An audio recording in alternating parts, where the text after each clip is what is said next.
दक्षिण आफ्रिकेतील डर्बन आणि पीटर मरिट्झबर्ग या दोन शहरांदरम्यान ही स्पर्धा आयोजित करण्यात येते। या स्पर्धेत 90 किलोमीटर अंतर पार करताना 6 टप्पे असतात। ते सर्व टप्पे ठराविक वेळेत स्पर्धकांना पूर्ण करावे लागतात। 90 किलोमीटर अंतर 12 तासात पूर्ण करणाऱ्यांनाच पदक दिले जाते। ही जगातील सर्वात कठीण व खडतर जाणारी 90 किलोमीटरची कॉम्रेड मॅरेथॉन अमरावती येथील दिलीप पाटील यांनी 2024 सह तब्बल 8 वेळा पूर्ण केली आहे। संपूर्ण भारतामधून 323 धावपटू या स्पर्धेत सहभागी होत आहेत। त्यापैकी 6 धावपटू अमरावतीचे आहेत। 2023ला दिलीप पाटील आणि दीपमाला साळुंखे बद्रे असे 2 जण सहभागी झाले होते, परंतु यावर्षी पहिल्यांदाच अमरावतीसारख्या लहान शहरांमधून कॉम्रेड मॅरेथॉनसाठी 6 जण सहभागी झाले होते। धावण्याच्या स्पर्धेतील अतिशय कठीण समजली जाणारी कॉम्रेड मॅरेथॉन स्पर्धा दक्षिण आफ्रिकेतील डर्बन येथे 9 जून रोजी पार पडली। या स्पर्धेसाठी देशभरातून हजारो स्पर्धकांसोबत अमरावती जिल्ह्यातील 6 धावपटूंनी सलग 11 तास धावत 90 किलोमीटर पार केले।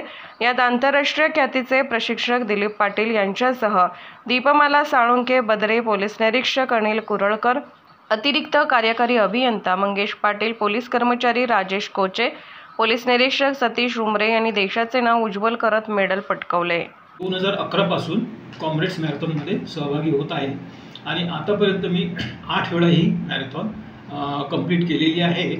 2024ला माझी 9वी असेल आणि 2025ला 10 पूर्ण करण्याचा माझा एक मानस आहे।